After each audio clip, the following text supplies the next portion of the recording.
Y vamos a comenzar con la pregunta principal de esta noche. El título es Fundamento para la Obediencia.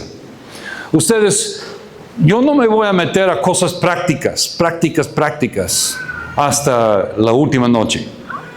Hoy y la semana entrante vamos a seguir colocando cimientos. Porque si no entendemos el porqué, y si no somos convencidos del porqué, yo puedo darles un sinfín de cosas prácticas que pueden implementar en su casa, pero no lo van a hacer si no están convencidos del porqué. No lo van a hacer. Así de simple. Entonces sería por gusto. Necesitamos ser convencidos por el Espíritu Santo de que la palabra de Dios quiere X. Y si eso es lo que la palabra de Dios quiere, entonces yo tengo que hacer todo lo posible por alinearme con lo que la palabra de Dios quiere. Al tener esa visión clara, voy a hacer cualquier cosa para alinearme con la palabra de Dios. La pregunta esta noche es, ¿por qué necesitamos exigir obediencia a nuestros hijos? ¿Por qué necesitamos exigir obediencia a nuestros hijos? Y número 2, ¿por qué a veces nos cuesta tanto hacerlo? 2 preguntas. Y si somos honestos, quizá sabemos la respuesta a la primera. Tal vez sí, tal vez no. Pero todos los que hemos criado hijos sabemos que a veces cuesta. Casi siempre cuesta. Cuesta hacerlos ser obedientes. Cuando preparé esta serie de mensajes hace varios años, comencé a revisar notas que yo había hecho 20 años atrás, en un cuaderno que yo tenía ahí en mi estante. Agarré mi cuaderno y comencé a revisar y tenía más de 20 hojas de apuntes, de una serie de enseñanzas que yo escuché en Guatemala, de hecho, en la capital. Y yo dije, wow, yo ni siquiera me recuerdo haber apuntado esas cosas. No recuerdo la enseñanza que nos dieron, pero mira, aquí están los apuntes. Y de hecho con mi mano, con mi letra, obviamente wow. Y conforme yo leí las 20 páginas, y conforme que yo leí las páginas, yo dije, esas palabras se han hecho vida en mí. Son parte de quien soy. Ustedes somos tan propicios a olvidar lo que oímos ayer, lo que oímos hace una hora. Aún yo como predicador, dando ese mensaje, si usted me pregunta mañana sobre qué fue de los hijos, principios de crianza, hablé de piedad y ¿cómo nos cuesta? Hay algo que sucede cuando apuntamos. Por eso tienen libretas ahí enfrente y por eso tienen hojas para llenar los vacíos, pero no, yo los animo que no solo llenan los vacíos y con eso se conforman. Hagan sus apuntes. Algo te resalta, el Espíritu Santo toca tu corazón con algo, apúntalo. Porque hay algo que sucede cuando uno escribe. No solo oye, sino también escribe. Se queda pegado más en el corazón. Esta noche y también la siguiente vamos a hablar más de los fundamentos del porqué. Pero hoy vamos a comenzar con número 1, el hogar cristiano como escuela de carácter. El hogar cristiano como escuela de carácter.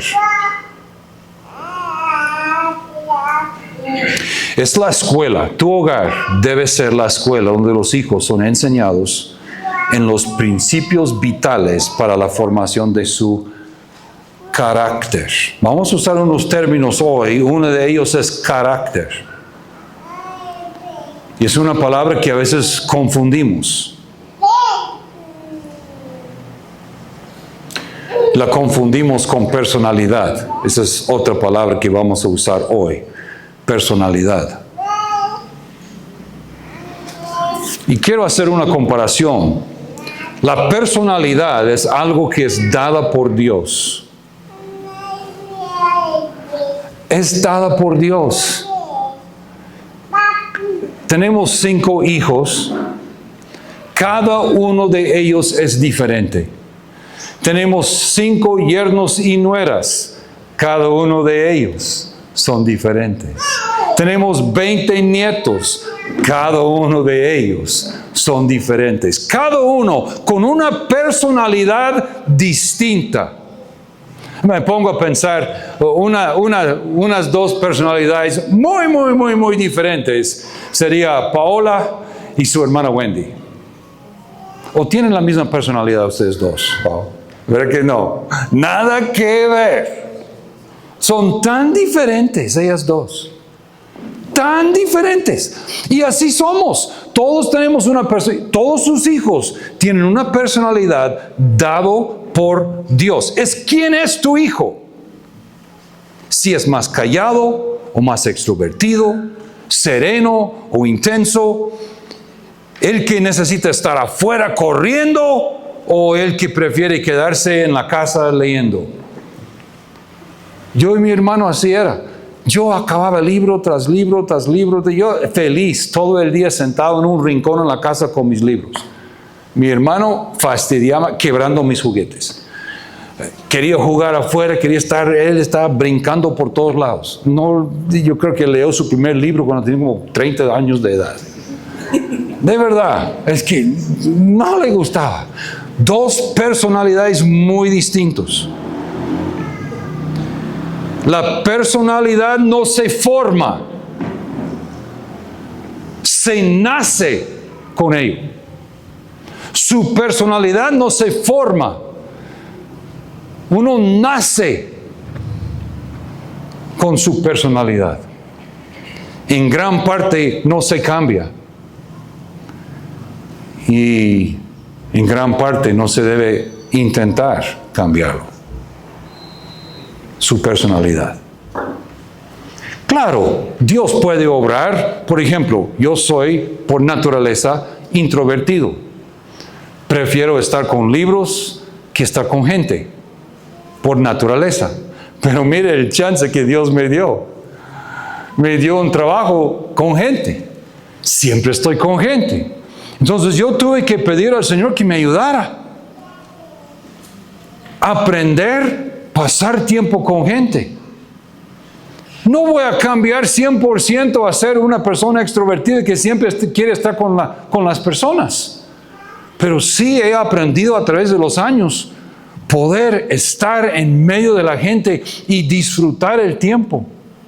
Y son pocas las personas, bueno, nadie, hoy día nadie, sin que yo les dijera, nadie diría, Miguel es un introvertido.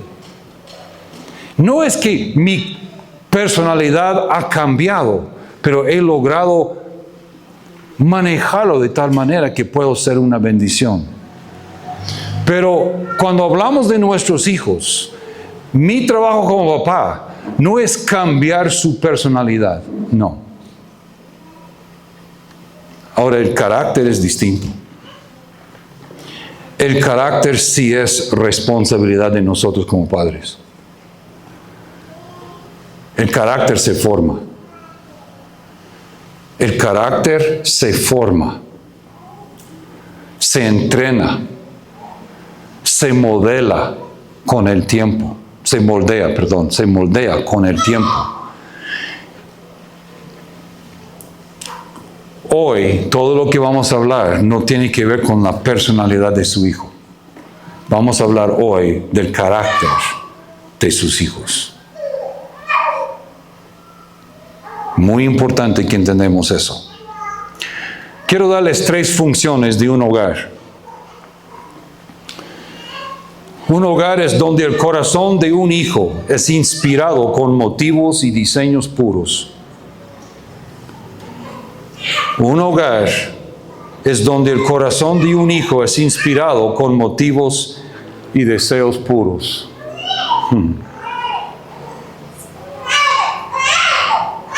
Ningún hijo nace con motivos puros. Que penetre lo que acaba de decir. Ningún hijo nace con motivos puros.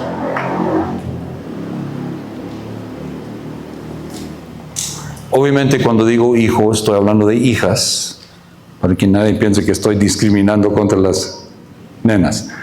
No, es incluso. Ningún hijo nace con motivos puros. Nadie nace con motivos puros. Otra función del hogar es donde la mente de un hijo se desarrolla y se guía a meditar en las cosas del cielo. Una de las funciones del hogar es guiar a nuestros hijos a meditar en las cosas del cielo. Y obviamente, mientras que enseñamos, yo anhelo que ustedes autoevalúen sus propias vidas. En mi casa estoy instruyendo a mi hijo a pensar y meditar en lo celestial. O solo hablamos de deportes y del vecino o de la vecina, de los chismes de la calle, de la política o del clima o de la ropa nueva. Una de las funciones del hogar es donde desarrollamos la mente de nuestro hijo y los guiamos a meditar en las cosas del cielo. Tus hijos van a pensar en lo que tú piensas en voz alta frente a ellos. En otras palabras, si tú en la mesa hablas de deportes, sus hijos van a estar pensando en deportes. Si tú ahí en el carro hablas de chismes, hablas de otras personas, hablas del tiempo, hablas de que no sé qué, tus hijos van a estar pensando en esas cosas. Lo que uno como papá y como mamá platiquen y hablen, eso es lo que ellos piensan. Entonces es importante que sazonamos nuestras pláticas con la palabra de Dios, con las cosas celestiales, con quién es Dios, con su carácter, con cómo nos ama, con sus verdades.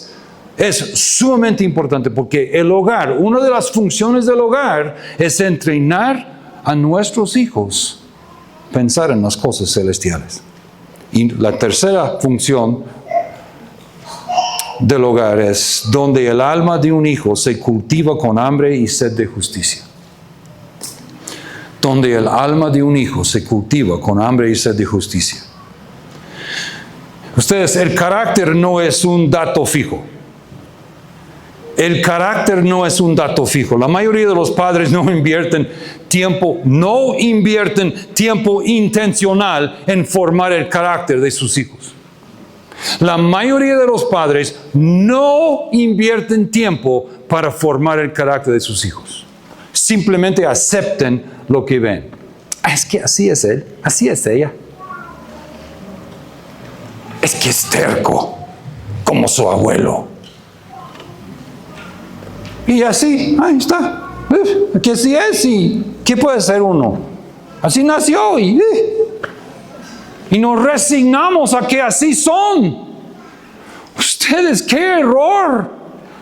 Y de verdad, qué horror. Que Dios nos entrega, Dios nos confía con un ser eterno, con un pequeño criatura que Él crió. Y nos dice, forma ese niño en piedad para que aparece a mí. Y decimos, es que así es. Y aceptamos eso. Es que es difícil. Mi hijo es difícil. Es que está de mal humor porque no terminó de su siesta.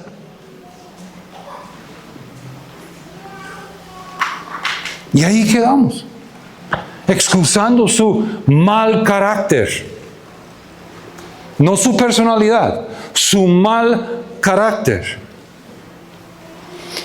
Y lo hacemos como que si el carácter fuera un dato fijo, que algo que no se puede cambiar. De hecho, usamos el verbo es, ser. Ser, que es algo no cambiable. Es terco. Es huraño. Como que es algo que no se puede cambiar. Pero no es algo fijo. El carácter de los niños se puede moldear. Y parte de nuestro trabajo en cuanto a nuestros hijos es formar el carácter de ellos. El mundo de hoy nos dice que los niños nacen inocentes. Que son, ustedes no sé si lo han escuchado, pero un perro, en su mayoría de las veces, un perro tiene el deseo de agradar a su amo. Casi siempre. Hay casos de perros algo locos que nada que ver, pero la mayoría de los perros, si uno los entrena un poquito, ellos quieren hacer lo que el amo quiere. Ellos quieren agradar al amo y no importa, lo puedes patear, lo puedes pegar, le puedes sacar ahí al frío y dejarlo bajo el agua. Y cuando tú sales, ¿qué hace el perrito? Viene moviendo la cola y está feliz de verte, que él quiere agradarte. Y hay mucha gente que dice, bueno, igual son los niños, nacen con un deseo de agradarte. No es así. No, usted, no, nada que ver. Lejos de querer agradarte a ti, lo que ellos quieren hacer es lo que ellos quieren hacer. Punto. Pero ¿a qué edad se manifiesta eso? Unas 3 horas después de haber nacido. ¿Tienen hambre y qué hacen? Come, sí. Y si mamá no logra sacar el pecho luego, los gritos son más altos. Y conforme que van creciendo, cada vez que ellos piden algo, se lo damos. Lo único que estamos haciendo es ayudarles a ellos a establecer su yo, formar su yo, no su carácter. Bueno, estamos formando su carácter, pero de una mala manera. No es bíblico de que los niños nacen inocentes. No hay ni un solo versículo en la Biblia. Pueden buscar desde Génesis hasta Apocalipsis y no van a encontrar ni un solo versículo que dice que nacemos buenos. Todo al contrario. Todo al contrario. Nuestros hijos no nacen con motivos puros ni deseos puros. Nacen con una naturaleza pecaminosa heredada de Adán, igual que nosotros. Igual que nosotros.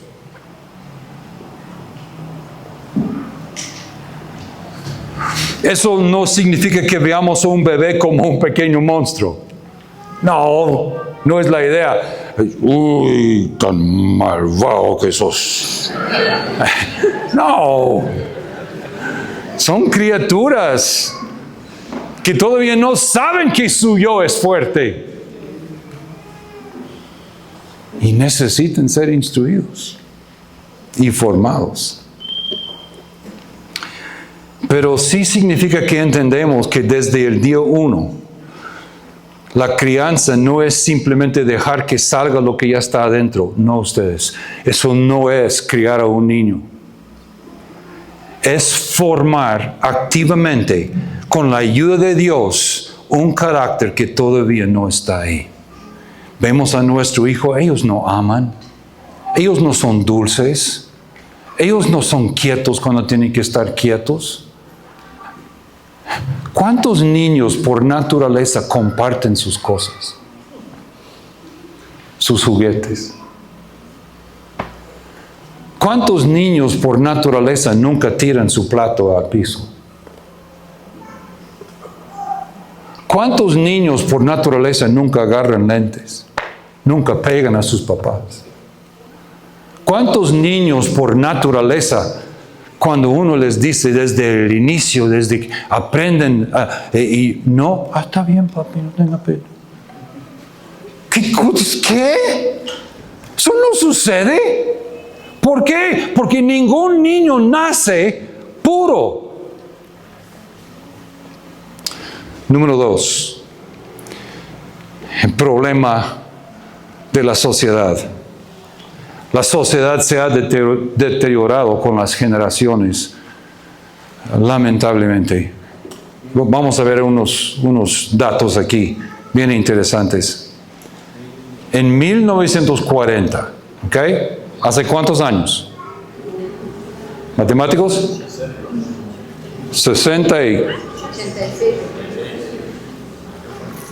86 años.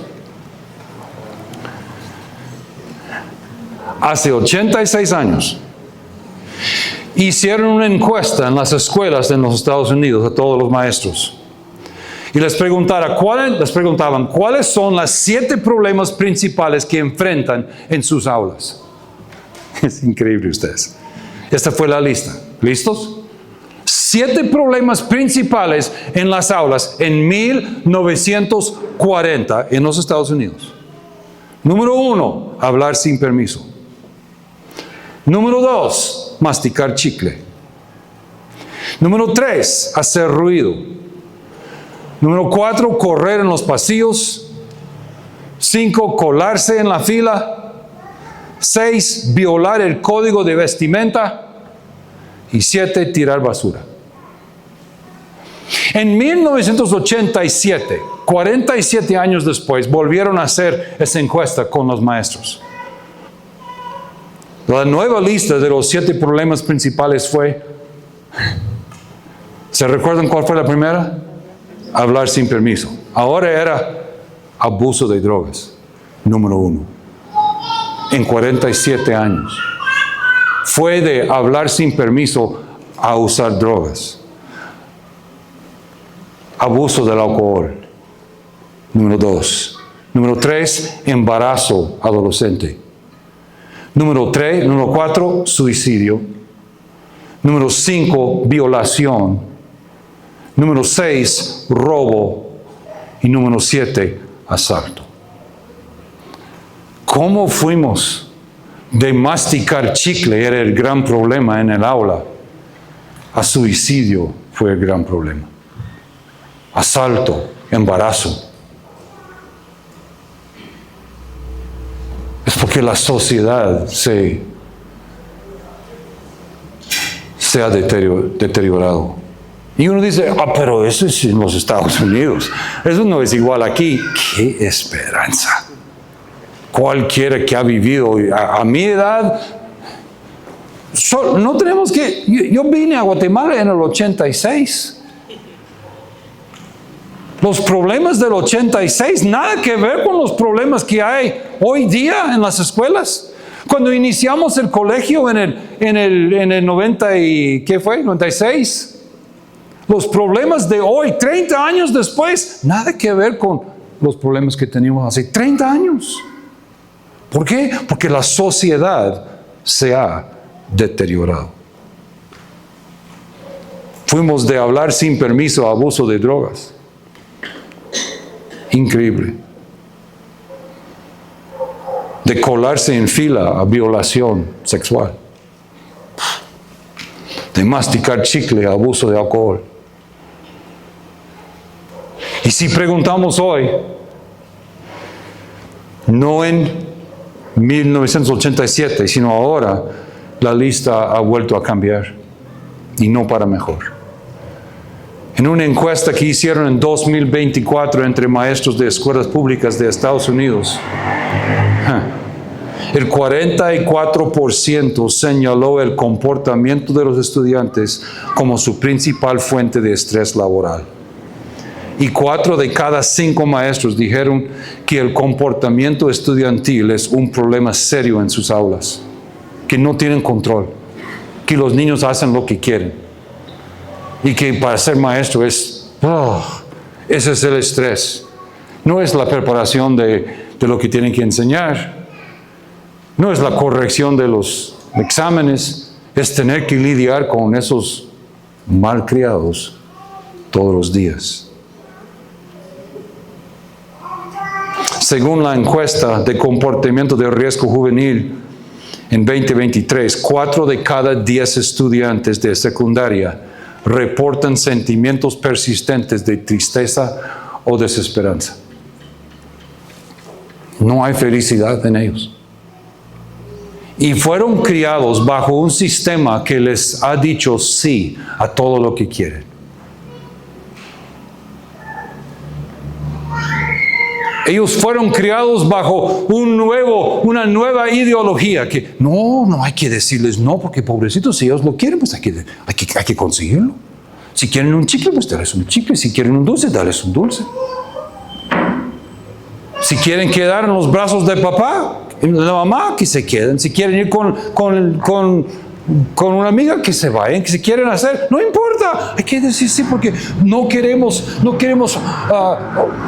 apagar el yo de ellos. No queremos. Es que ellos tienen que informarse.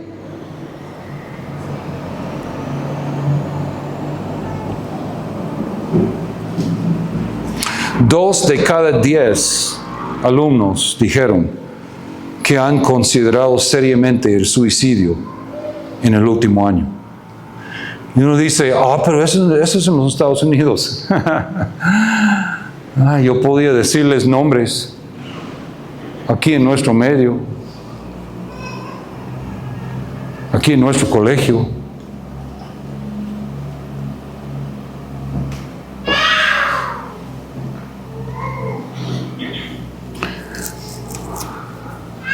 Un factor que no había en 1940 y no había en el 87, que hoy sí hay,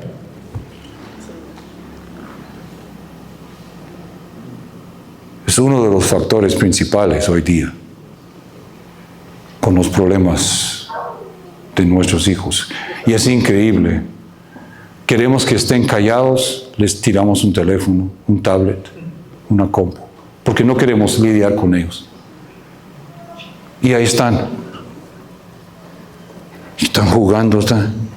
Y la verdad es que a menudo no tenemos idea de lo que están viendo.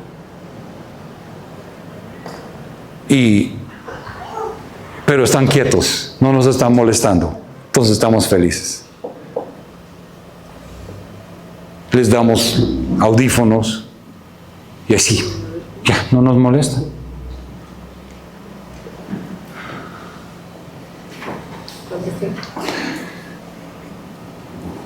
Un adolescente promedio pasa cerca de 5 horas al día en su teléfono fuera de la escuela.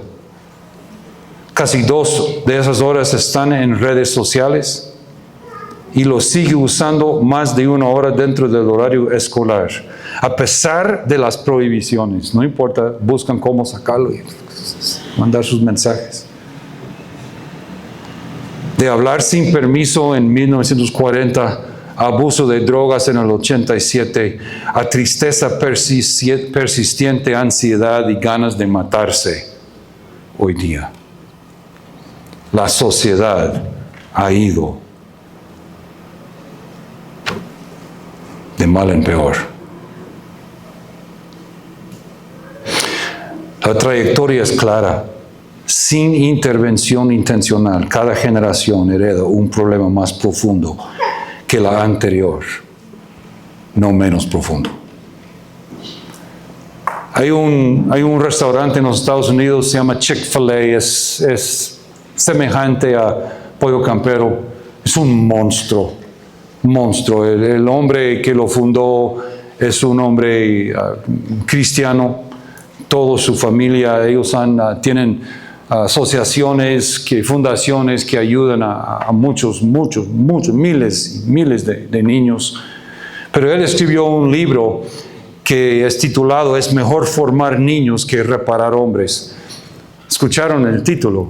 Es mejor formar niños que reparar hombres. Es mejor formar niños que reparar hombres.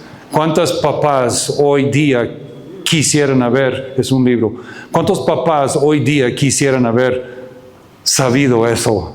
Y de verdad, hoy día sus hijos están en la cárcel. Su hijo está en su tercero o cuarto matrimonio, ha abandonado a sus hijos, su hijo es alcohólico, su hijo es eso, su hijo es lo otro.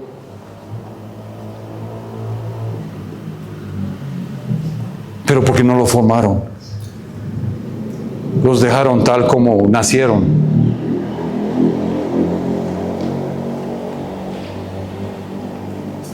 Los niños a nuestro alrededor están creciendo sin una guía positiva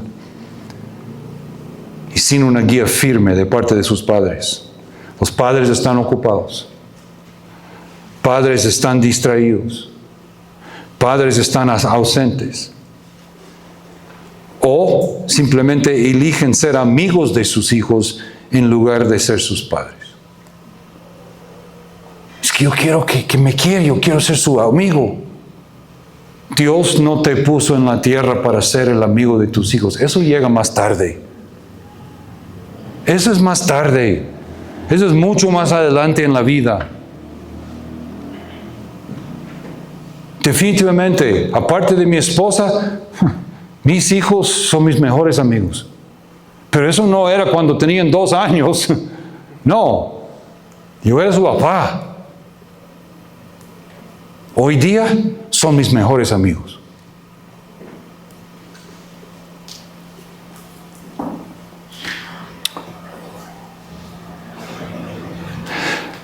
Quiero darles unas estadísticas de hogares sin papá, hablando específicamente del padre, del hombre.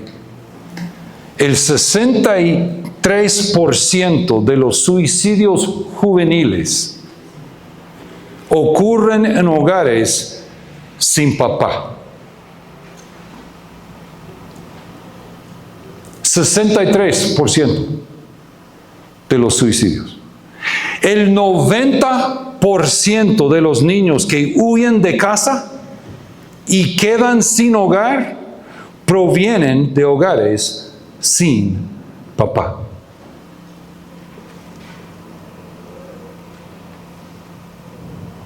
El 71% de los estudiantes que abandonan la escuela secundaria provienen de hogares sin papá.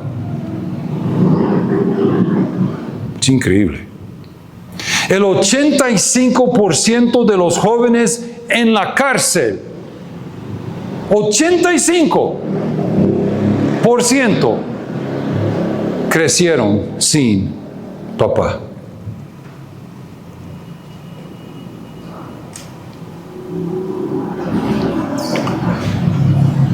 Eso es increíble. Aquí en Guatemala durante muchos años hemos tenido ese fenómeno de donde los papás, los padres, se van para los estados. También hay algunas madres, pero a menudo es el papá, se va para los estados. Hubo un tiempo cuando las mamás todos estaban yendo para España para ser muchachas ahí en España. Pero vamos a mandar el dinero de regreso.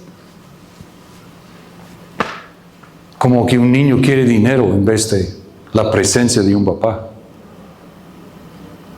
de una madre. Esas cifras específicas vienen de investigaciones ya hace varias décadas, es la verdad. Esas cifras son de hace varias décadas. Se los digo con esa honestidad y mira, no ha mejorado. No es que las cifras se han mejorado.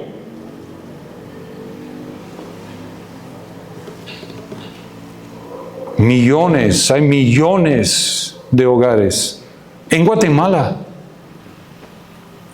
Hogar tras hogar tras hogar, donde ya papás ya no están juntos. Mamás por su lado, papá por su lado, hijos un tiempo aquí, un tiempo allá, a veces con el abuelo y... Bueno, es que así es la vida. Todos hacen lo mismo.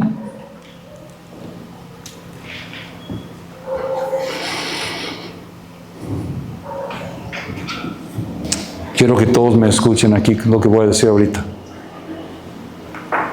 Y que quede claro. No estoy condenando a las familias que hoy aparecen con solo un padre o solo una madre. No quiero que se sienten condenación. A veces uno puede decir literalmente, a veces fue culpa suya, es cierto. Pero uno puede arrepentirse y pedir perdón de Dios y pedir su gracia para que Él pueda intervenir y Dios pueda ayudarte. A veces es por ninguna falta suya. A veces tu esposo te abandonó, tu esposa te abandonó, te dejó con los niños y se fue y no había nada que podías hacer. No quiero que nadie se siente condenación hoy por lo que estoy diciendo, pero las cifras son las cifras. Y el efecto de mamá y papá en casa es increíble. Y la falta de ellos en la casa es detrimental. A veces fallece el esposo o la esposa. Y eso no es culpa de nadie. Y uno está ahí tratando, haciendo lo mejor que puede para criar a sus hijos. Así tocó a nuestra hija. Y por 7 años ella crió sus hijos lo mejor que pudo. Y nosotros como papás lo ayudamos, los papás del muchacho, de su finado esposo también ayudaron. Pero fue ella luchando con sus hijos sola. Clamando cada día a Dios por su misericordia y por su gracia.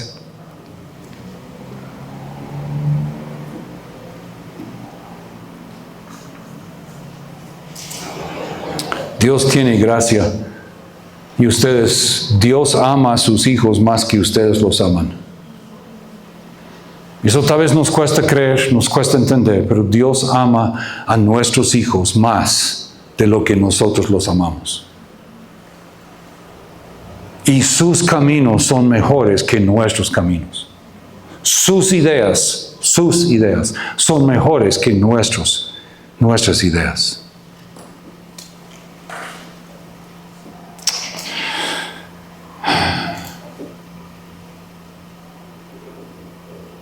Sus hijos no van a crecer en el mismo mundo en que ustedes crecieron. Muy distinto. Van a enfrentar al mismo enemigo, Satanás, que quiere llevarlos al infierno, eso sí, mismo enemigo. Tienen la misma naturaleza pecaminosa que nosotros tenemos, con la cual nacimos, pero empujada por una presión social que en cada generación se vuelve más fuerte, no más débil. Y por eso el fundamento de esta noche es tan importante. No podemos improvisar la formación del carácter de nuestros hijos y esperar que salga bien por sí solo. No podemos improvisar la formación de ellos. Bueno, vamos a ver qué hacemos. Un día es así, otro día es así. Depende cómo me siento. No, tenemos que tener un plan. Tenemos que estar de acuerdo con nuestro esposo en cómo los vamos a formar. Tenemos que tener metas. ¿A dónde los queremos llevar? Ustedes todos aquí pueden pensar en diferencias que hubo entre cuando ustedes eran niños y hoy día. Lo que sus hijos están enfrentando y lo que usted enfrentó. Muy distinto. La sociedad es muy diferente. Y tenemos que tomar esto en cuenta cuando estamos formando a nuestros hijos. Vamos a iniciar, vamos a cambiar, vamos a compartir, o comparar, mejor dicho, a Abraham con Elí. Dos personajes importantes en la Biblia. Y vamos a comparar sus vidas. Lo primero que les quiero decir en cuanto a Abraham es que Abraham fue elegido en gran parte por lo que él haría con su familia, con sus hijos. Parte de la razón principal por la cual Abraham fue escogido para ser padre de naciones fue porque Dios sabía lo que él iba a hacer con sus hijos. Si buscamos en Génesis 18, Génesis 18. Quiero que apunten algo, no sé si está en sus notas, no, sinceramente no me recuerdo. Pero si no está, quiero que apunten esta frase. Lo que hacemos con nuestros hijos tiene mucho que ver con lo que Dios hace con nosotros. Lo que hacemos con nuestros hijos tiene mucho que ver con lo que Dios hace con nosotros.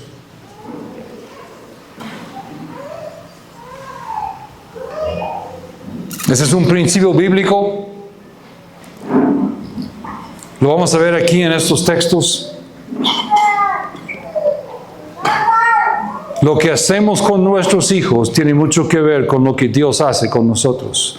Génesis 18, verso 17 dice, pero el Señor pensó, ¿le ocultaré a Abraham lo que estoy por hacer?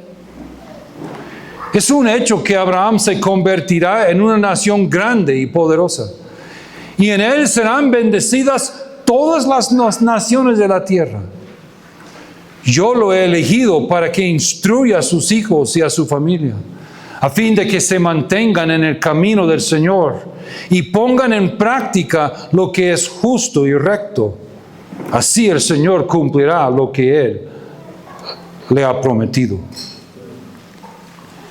En la versión de Reina Valera 1960, que es la versión más común aquí en Guatemala, lo dice un poquito distinto. Leámoslo, ahí está. Bueno, no. Sí, lo puse ahí. No puse, perdón. Pero así se lee, verso 19.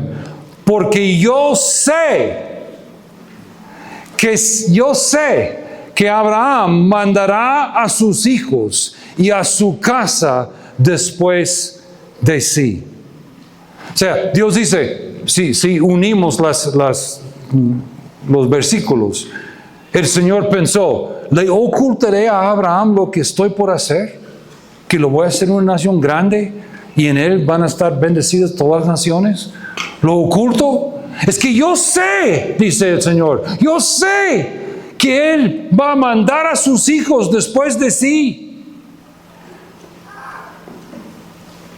Debido a que Dios sabía que Abraham iba a criar a sus hijos bien y mandar a su familia para que siguiera a Él, Él decidió hacerlo una bendición a todas las naciones.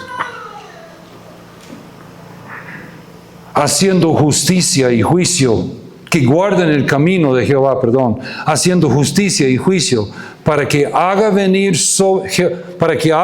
Jehová sobre Abraham lo que ha hablado acerca de él. Debido a que yo sé que Abraham va a instruir a sus hijos, entonces yo voy a hacer venir sobre él todo lo que he diseñado para él.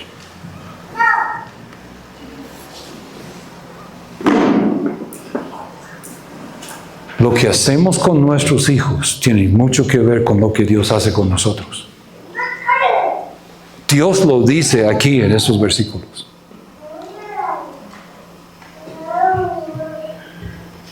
Dios no eligió a Abraham únicamente por su fe. Lo eligió sabiendo que instruiría a sus hijos y a su familia después de él.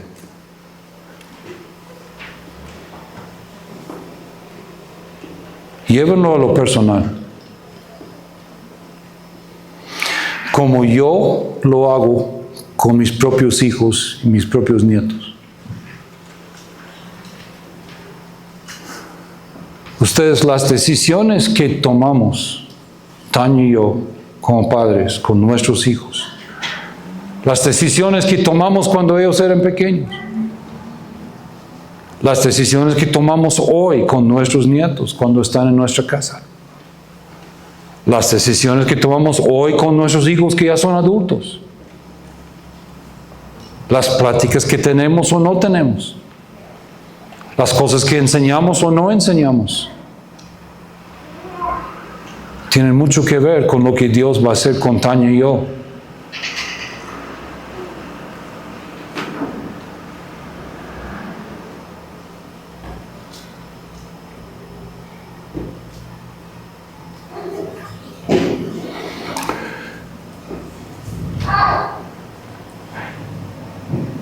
Y esa verdad se aplica a cada uno que está en este cuarto. Nadie aquí se escapa de eso. Ay, no tengo hijos. Espera. Si Dios quiere, vas a tener hijos. Y lo que tú haces con ellos,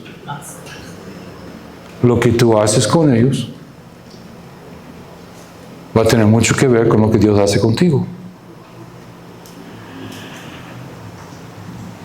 Proverbios 19 y 18.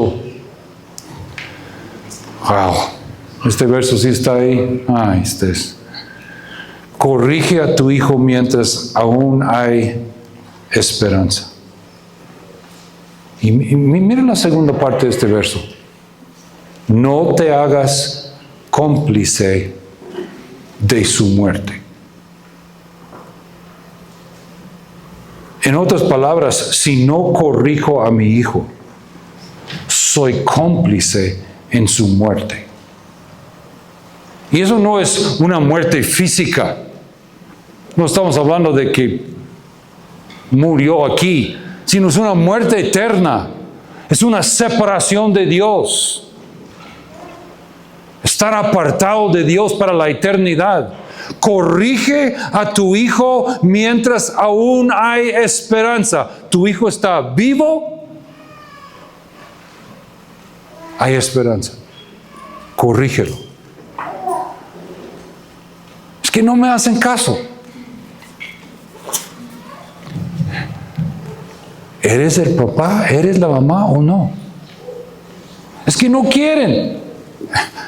¿Qué tiene que ver eso con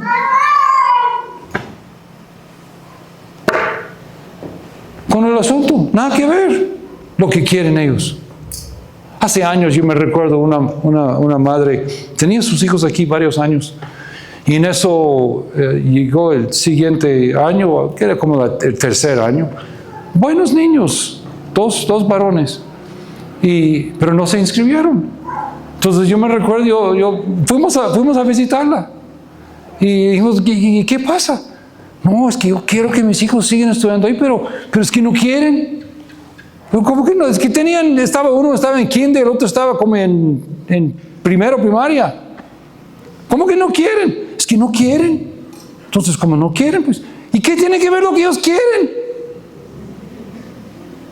Tiene 5 y 7 años de edad y tú vas a decidir, vas a basar una decisión de sus vidas sobre lo que ellos quieren. Ellos no saben qué es lo bueno y qué es lo malo. Ellos no saben escoger. Tú eres la mamá. Es que el papá se había ahogado. Tú tienes que decidir. Y gracias a Dios decidió y puso a sus hijos acá, pero ella estaba dispuesta a ser guiados por sus hijos de 5 y 7 años de edad. Y antes de que juzgamos, pensamos cuántas veces hemos dejado que el niño decide. Si puede comer el dulce, si puede comer el pastel, si puede quedar y no dormir todavía, si puede tener un vaso más de agua, si puede todavía, quiero 5 minutos más, 10 minutos más, los llamamos y no vienen, les decimos que lavan los trazos y no los lavan. Antes de acusar a esa mamá y pararnos en juicio, pensamos cuántas veces hemos dejado a nuestros hijos salir con lo suyo.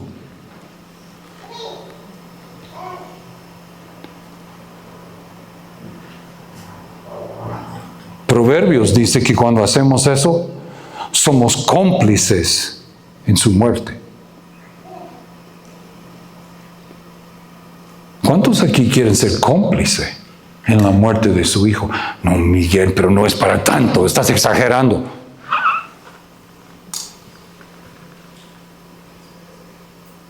Lo que pasa es que no queremos creer lo que está ahí.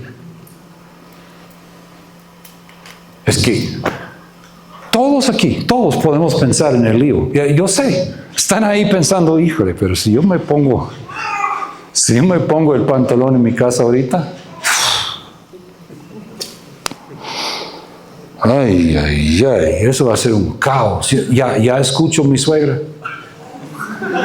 Ya la escucho. ¿Qué va a hacer? ¿Cómo va a hacer eso? ¿Quién le va? No, hombre, que déjalo, pobrecito, venite para acá, venga chulo. Uy, yo no quiero lidiar con eso, así que, no, mejor. Es que no creemos de verdad lo que dice ahí. Cuando dejamos el niño salir con lo suyo y no lo corregimos, somos cómplices, según Dios, en su muerte. Más serio, no sé, ¿cómo puede uno decirlo con más peso? Si no corrijo a mi hijo, si yo como abuelo no corrijo a mis nietos, soy cómplice en su muerte. Prefiero tener mi suegra o mis papás como enemigo y no ser cómplice en la muerte de mis hijos, en la muerte eterna de ellos, en que escogen caminos de destrucción y no caminos de justicia. Prefiero que todo el mundo me odia y no ver y no ser cómplice en la muerte de mi hijo.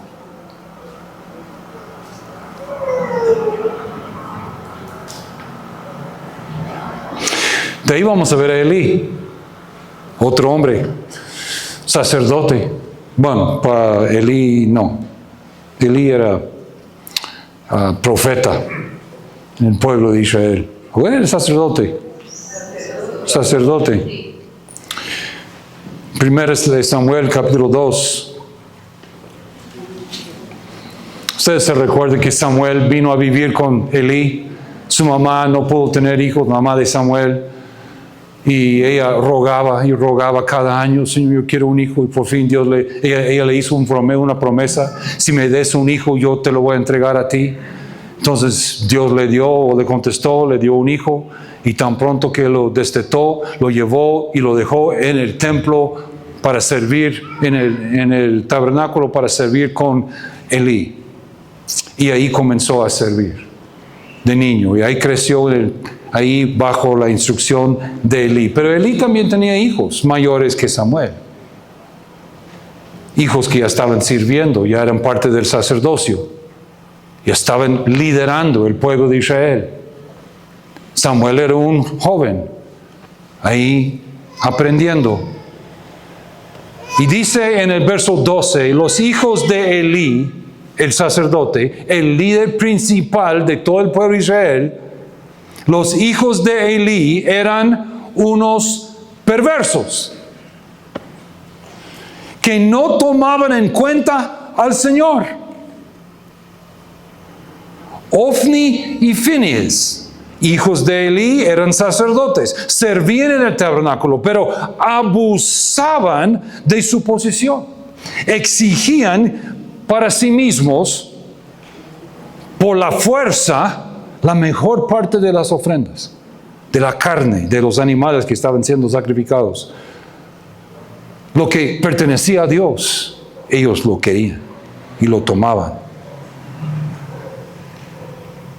Además, cometían inmoralidad dentro del templo, del tabernáculo, con las mujeres que servían en la entrada del tabernáculo. Eran perversos.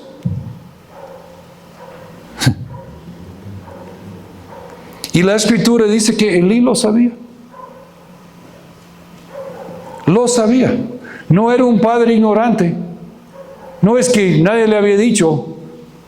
Él sabía que sus hijos eran malvados, eran perversos. Pero no hacía nada. Verso 25 dice, Elí les dice a sus hijos, si alguien peca contra otra persona, Dios servirá de árbitro. Pero si peca contra el Señor, él les estaba regañando. Pero si peca contra el Señor, ¿quién podrá interceder por ellos? Ustedes están pecando contra Dios. No obstante, ellos no hicieron caso a las advertencias de su papá.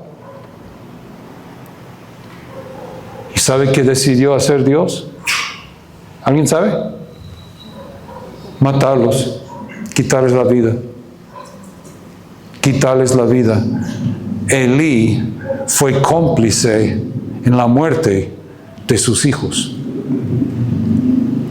Elí fue cómplice en la muerte de sus hijos por no corregirlos.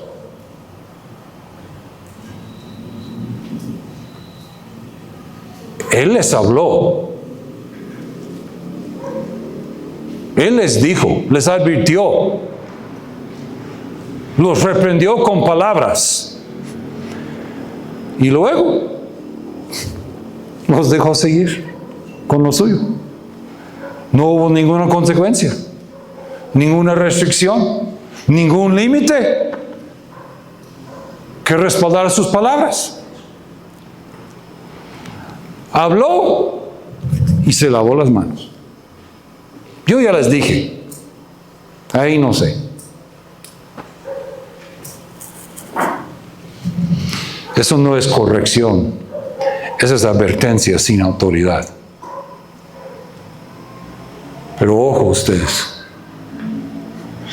¿cuántas veces hacemos exactamente esto con nuestros propios hijos? Es que leemos esas historias en la Biblia y decimos, oh, wow, ese Elí sacerdote, y así hizo, y dejó que sus hijos fueron inmorales, y ay, pero que imagínense, qué horrible ese hombre. ¿Cuántas veces hacemos lo mismo con nuestros hijos? Apaga la tele, venga a ayudarme. Sí, ahorita voy. 5 minutos. Les dije que apaguen la tele y que vengan a ayudarme. Sí. Mejor lo voy a hacer yo.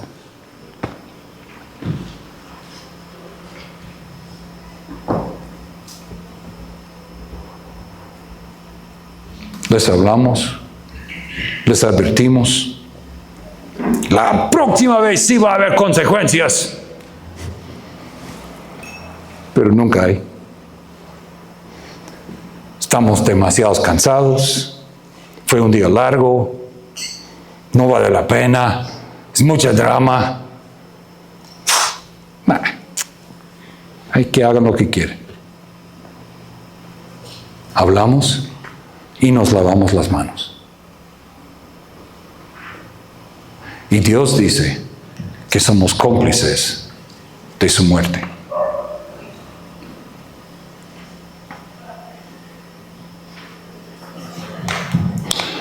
En el verso 30, Dios le dice a Elí, yo honro a los que me honran y humillo a los que me desprecian. Al permitir que sus hijos deshonraran las ofrendas de Dios sin corregirlos, Elí estaba en la práctica dándole a sus hijos más honor que le daba a Dios. Al permitir que sus hijos salieran con lo suyo, él estaba dando más honor a sus hijos que a Dios. Cuando tú y yo dejamos que nuestros hijos salen con lo suyo y no corregimos, estamos dando más honor a ellos que a Dios. Cuando los permitimos ser desobedientes, estamos dando más honor a ellos que a Dios y somos cómplices en su muerte.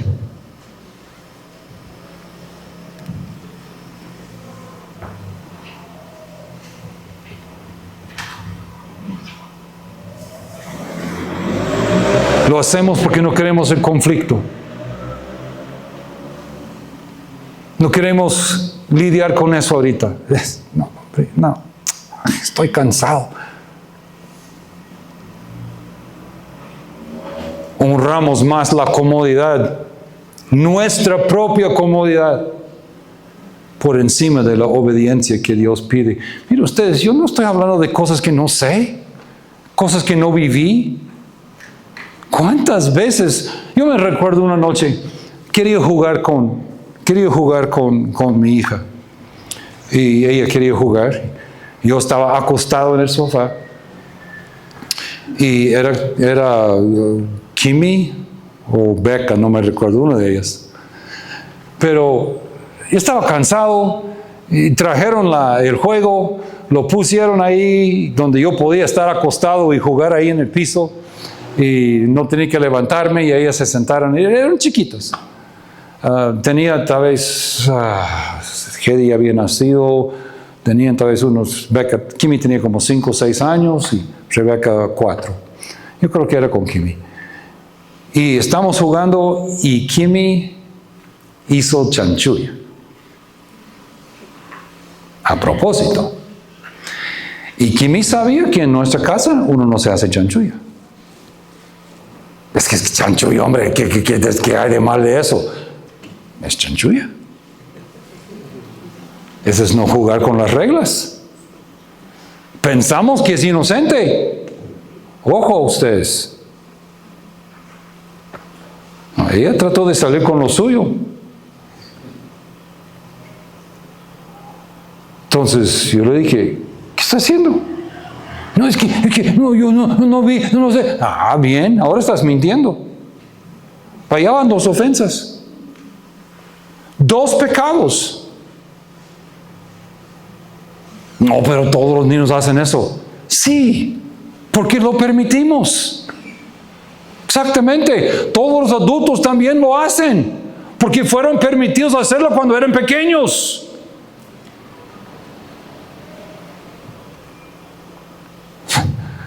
Hace varios años nos reunimos en el salón que está ahí donde están las oficinas ahora y jugábamos esgrima bíblica y jugábamos con toda la congregación, porque era pequeña la congregación, y jugábamos béisbol Biblia con preguntas de la Biblia y alguien tenía que pasar enfrente y como el bateador, ¿verdad? Y les hacíamos la pregunta, ellos tenían que contestar porque el turno era de ellos, no era de todo su equipo, era de ellos. Y era prohibido de que el resto de su equipo les soplara las respuestas. Los líderes, mis líderes, estaban ahí dando señas y diciéndoles la chanchulla. Yo después les regañé a ustedes. ¿Y ustedes qué? No, pero es que queremos ganar. ¿Y qué importa si que todos queremos ganar? No, pero solo era inocente. No era inocente. Estabas enseñando a todo el mundo que está bien desobedecer las reglas. Eso es chanchulla. Es pecado.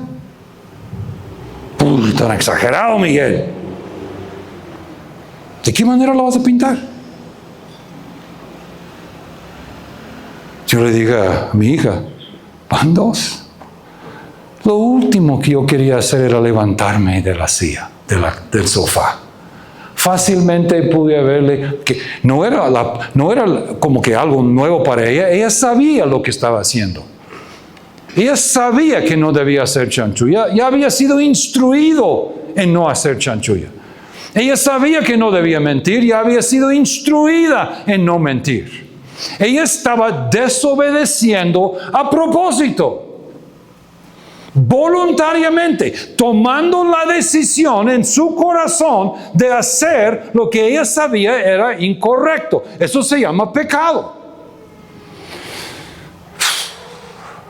Yo no quiero levantarme y tener que tratar ese asunto. Fácilmente era fácil de, ya no lo hagas. Y continuar jugando. Me levanté. Venite, le dije. Y la llevé al cuarto donde calenté sus nalgas. Regresamos y terminamos nuestro juego. Pero era lo último que yo quería hacer. Tener que disciplinarla, lo que quería era pasar un buen tiempo con ella. Y a menudo, por querer pasar un buen tiempo con ellos, obviamos el pecado que hay. Porque no queremos tratarlo en ese momento. Y cada vez que no lo tratamos, se queda más arraigado en su corazón. Las raíces de ese pecado profundizan en el corazón del niño. Papá no hizo nada, solo me lo dijo. Bueno, entonces a veces se puede salir con eso. Está bueno. Y la próxima vez lo voy a hacer otra vez. Y cada vez es más profundo. 1 Samuel capítulo 3 verso 1. Samuel todavía era joven. Servía al Señor bajo el cuidado de Elí, y la palabra del Señor escaseaba en aquellos días, y las visiones no eran frecuentes. Escuchen eso ustedes. Dice que la palabra de Dios se escaseaba en aquellos días. La palabra de Dios se escaseaba. El trabajo de Elí era traer la palabra de Dios al pueblo, pero se escaseaba. Y las visiones, las verdades que vienen de lo alto, no eran frecuentes. ¿Por qué creen que Dios había dejado de hablar a su pueblo? ¿Qué piensan?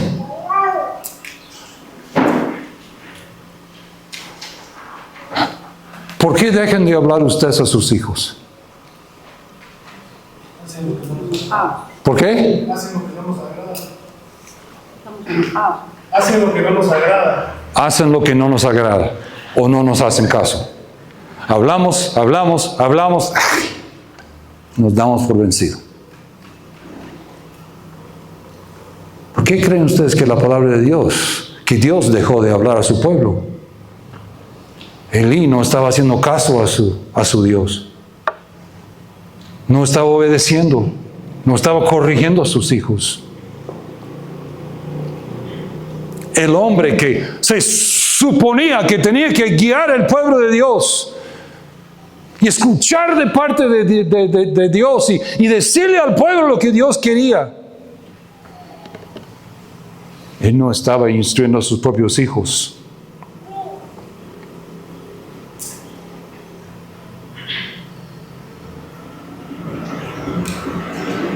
Y eso afectó no solo la casa de él, sino afectó todo el pueblo de Israel y toda esa generación. Y Dios le anuncia a Elí a través del joven Samuel. Quizá conocen la historia. Samuel está ahí durmiendo y escucha su voz. Samuel, Samuel. Se va corriendo con Elí. Sí, Elí, ¿qué? Yo no te llamé. Andate a dormir. Se acuesta. Elí, Samuel, Samuel. Y va a correr. ¿Qué? Yo no te llamé, hijo. Anda a dormir. Samuel, Samuel. Y en eso Elí se da cuenta que Dios quiere hablar a Samuel. Entonces le dice, mira, la próxima vez que escuche la voz, dígale, heme aquí, tu siervo escucha. Entonces Dios le dice a Elí, le da palabras para Samuel, le dice, Ofni y Finees morirán el mismo día. Y cuando Samuel lo cuenta a Elí, cuando Samuel cuenta a Elí, papá de Ofni y Finees, la respuesta de Elí es,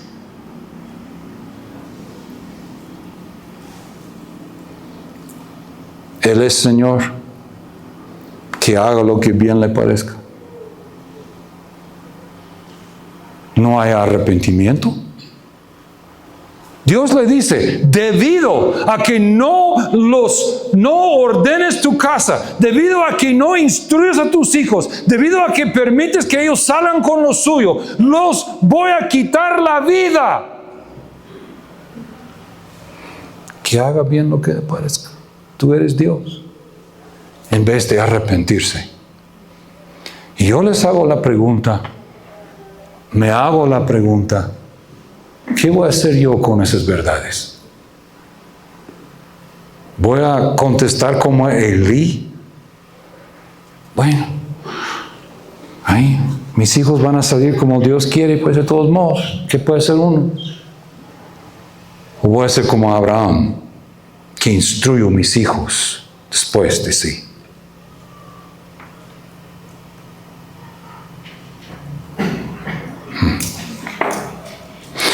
Primero de Samuel 4:18, cuando el mensajero le da a Elí la noticia de que el arca de Dios ha sido capturado. Y el arca de Dios, ustedes, era la presencia misma de Dios que estaba con el pueblo.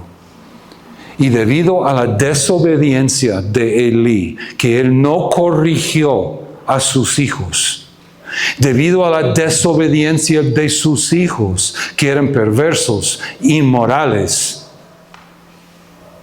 debido a eso, el pueblo entero perdió la presencia de Dios. El arca que les guiaba en batalla les fue quitado.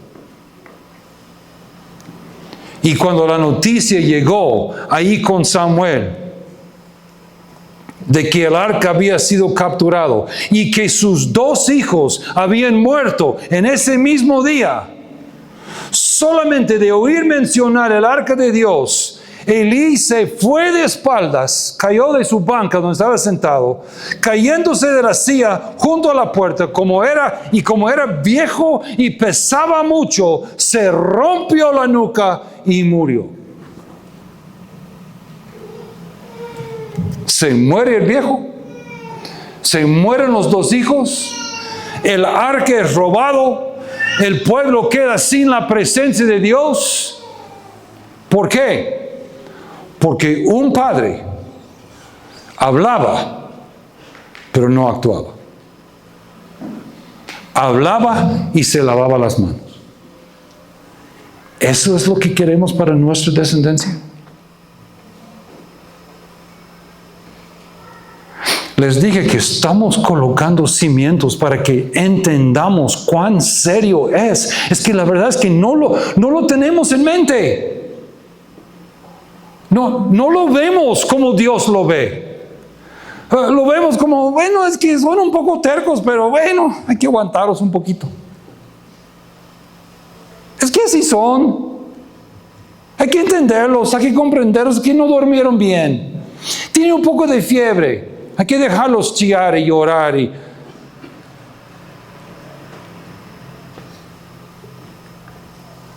¿Dónde dice la Escritura que si uno tiene fiebre se puede ser desobediente?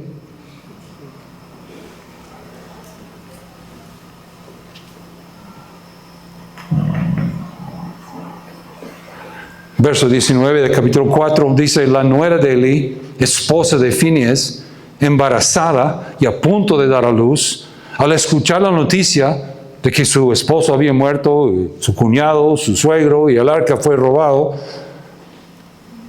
al escuchar eso, entra en labor de parto. Y las parteras intentaban consolarla. Anímate, que has dado a luz un niño. Pero por causa de la captura del arca de Dios y por la muerte de su suegro y de su esposo, puso al niño el nombre de Icabod. ¿Cuántos de ustedes conocen a alguien llamado Icabod? ¿Verdad que no? ¿Sabe? En la Biblia hay Juanes, hay Samueles, hay Pedros, hay Davides. ¿Cuántos conocen gente con el nombre de Juan, Pedro, David, Samuel? ¿Sí? Ajá. ¿Cuántos conocen a alguien con el nombre de Icabod? Nadie. Le puso el nombre al niño Icabod para indicar que la gloria de Israel había sido desterrada. Es lo que significa Icabod. La gloria de Dios había sido desterrada.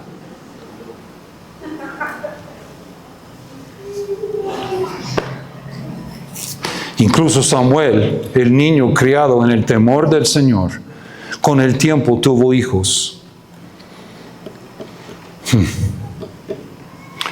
Y ellos se desviaron por avaricia y sobornos. Llegaron a ser líderes en el pueblo de Dios, pero se desviaron. Ustedes, ningún padre tiene garantías automáticas.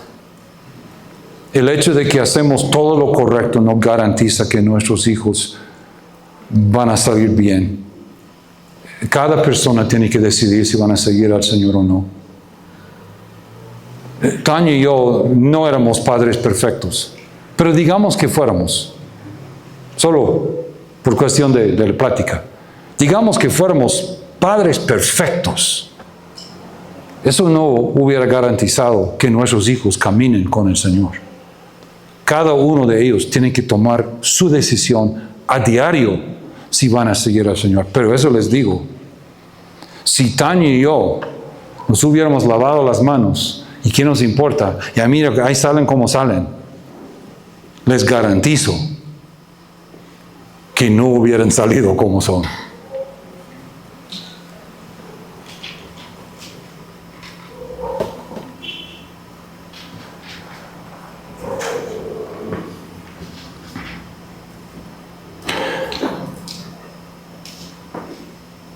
La negligencia deliberada de Elí sí tuvo consecuencias directas, documentadas e irreversibles.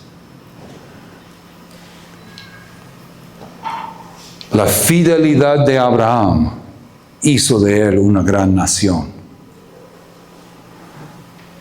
La negligencia de Elí mató a sus hijos, a él, y su nieto terminó con el nombre Icabod, y el arca fue robado del pueblo. Abraham y Elí están en la balanza hoy.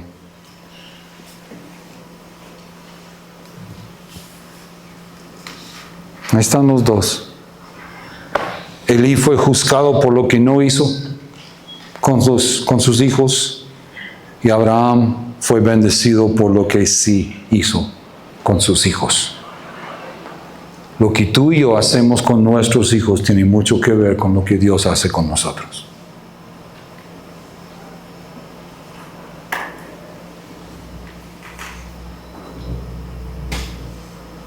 Muchas notas, poco tiempo.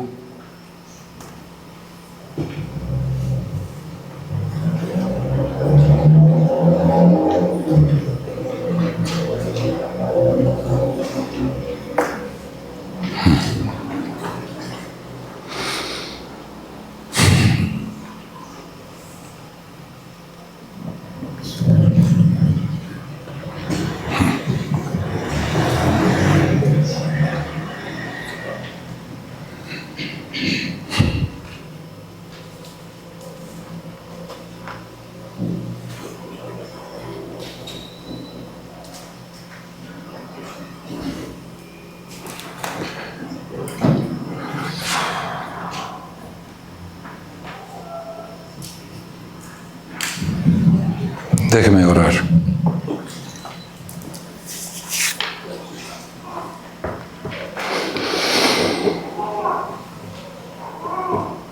Padre Celestial, te damos gracias por el ejemplo de la vida de Abraham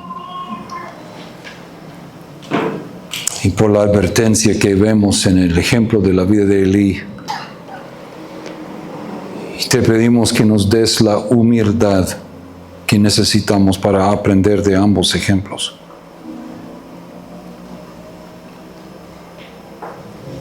Señor, danos un corazón como el de Abraham, y que puedes decir de nosotros lo mismo que dijiste de él.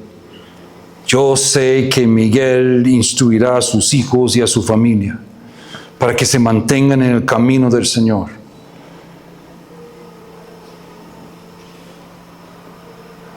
Padre, que cada hombre y cada mujer en este lugar guíe a sus hijos en fe, en justicia, instruyéndolos en tus estatutos y en tu verdad. Padre, te pedimos perdón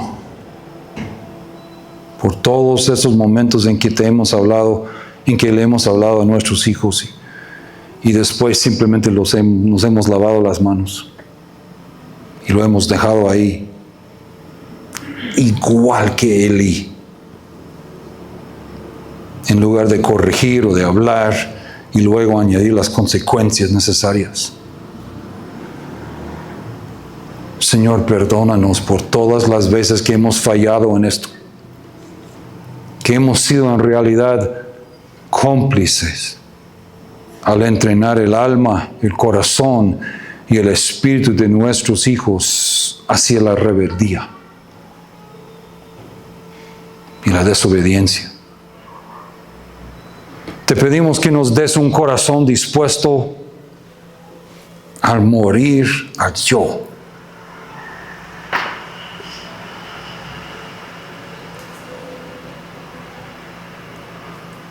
A nuestro ego, a quienes somos. Y que como padres pidamos ese mismo deseo para nuestros hijos. Que ellos también aprendan a morir a su propio yo. Que lo veamos y que veamos la importancia y que lo veamos con el peso que tú realmente lo ves. Padre, pedimos sabiduría para distinguir entre la inmadurez natural de nuestros hijos y la desobediencia voluntaria.